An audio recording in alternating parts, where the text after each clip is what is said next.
Vous ne le savez peut-être pas, mais les projets structurants en cours de réalisation au Cameroun coûtent 6 fois plus cher que des projets similaires exécutés dans d'autres pays africains, à l'instar du Maroc, la Côte d'Ivoire ou encore l'Éthiopie. Le rapport de la Banque mondiale sur les dépenses publiques au Cameroun est révélateur des pratiques de corruption et des surfacturations qui laissent entrevoir des dysfonctionnements dans les passations de marché et leur exécution au Cameroun. Warren Zede et Jean-Paul Chouniat.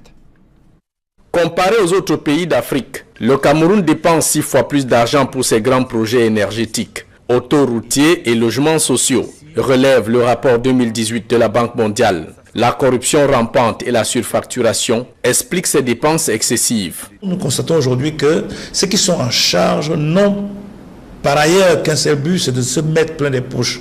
C'est-à-dire que l'enrichissement illicite est devenu pour nous quelque chose qui gouverne nos vies au jour le jour. Aucun pays ne s'est développé lorsqu'on atteint ce niveau de vol, lorsqu'on atteint ce niveau de malgouvernance. Pour bien illustrer ce rapport, la Banque mondiale présente quelques projets déjà réalisés ou des ouvrages en cours de construction au Cameroun et ceux des pays d'Afrique de l'Ouest et de l'Est. Tenez par exemple, l'autoroute Douala-Yaoundé va coûter 399 milliards 211 millions de francs CFA, soit 5 milliards et demi le kilomètre de bitumage, à l'opposé de la Côte d'Ivoire et le Maroc, où le même kilomètre de route a coûté en moyenne 1 milliard 500 millions de francs. En clair, au Cameroun, le projet autoroutier Douala-Yaoundé et même Yaoundé-Simalène coûte 4 fois plus cher. Deuxième cas de figure, les barrages hydroélectriques. Menvelo au Cameroun est en passe d'engloutir 547 milliards 500 millions de francs. Pourtant, le barrage de Kaleta en Guinée-Conakry a valu 1 milliard 10 millions de francs. Gilgel B en Éthiopie, moins d'1 milliard, soit une différence de 400 milliards de francs CFA en plus au Cameroun.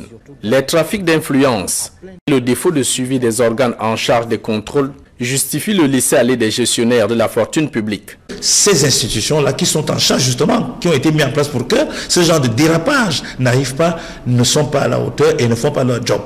On a l'impression que c'est les caisses enregistreuses, des factures présentées par ces entreprises en charge de réaliser, et qu'en fin de compte, et c'est là où le bas blesse, nous pensons à des rétrocommissions. La Banque mondiale cite aussi les logements sociaux.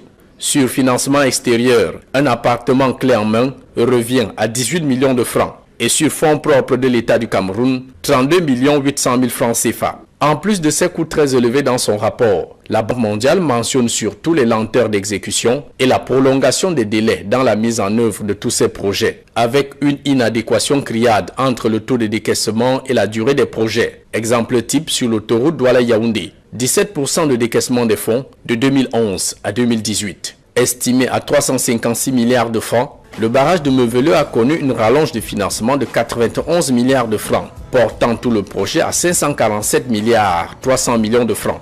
Que voulez-vous que quelqu'un qui est au ministère, qui n'a jamais vu comment on met un barrage en place, puisse venir expliquer quels sont les tenants et les absents des délais? Alors, en revanche, si dans cette commission, dans cette gestion des projets, on associe des entreprises privées, des acteurs du secteur privé qui sont sur le terrain, je pense que l'on verrait moins ce type de pratique et que l'efficacité dans la gestion de ces projets serait beaucoup plus visible. Pour Martin Ombazing, les chantiers de la CAN 2019 retirés au Cameroun ont subi les mêmes magouilles de corruption, de marché gré à gré attribués dans l'urgence. Conflit de compétences entre les différents pôles décisionnels, autant de goulots d'étranglement qui mettent à mal le ministère des marchés publics et l'agence de régulation des marchés publics en charge des contrôles et suivis. Conséquence directe de la très mauvaise qualité des ouvrages livrés. À Bépanda, par exemple, il y a tout un gymnase qui est tombé. On ne sait pas, il n'y a pas de suivi. Donc l'absence de suivi démontre que la volonté politique n'y est pas. C'est-à-dire que tous ceux qui sont en charge de gérer pensent que même s'ils n'arrivent pas à réaliser l'infrastructure, rien ne leur arrivera. Donc il y a une sorte d'impunité de ceux qui sont en charge de gérer ces projets et il y a une absence de mutualisation des efforts, des intelligences. Parce qu'on se rend compte aujourd'hui que, et ça c'est l'un des défauts du Cameroun, c'est que c'est les mêmes personnes qui gèrent toujours. Il faut changer le paradigme. La Banque mondiale, comme à son habitude, a donc tiré la sonnette d'alarme. Pour 2019, le gouvernement camerounais corrigera-t-il le tir en respectant ses procédures de passation de marché accompagné d'un suivi-évaluation de tous les projets présents et futurs. Bien malin qui répondra par oui à cette question.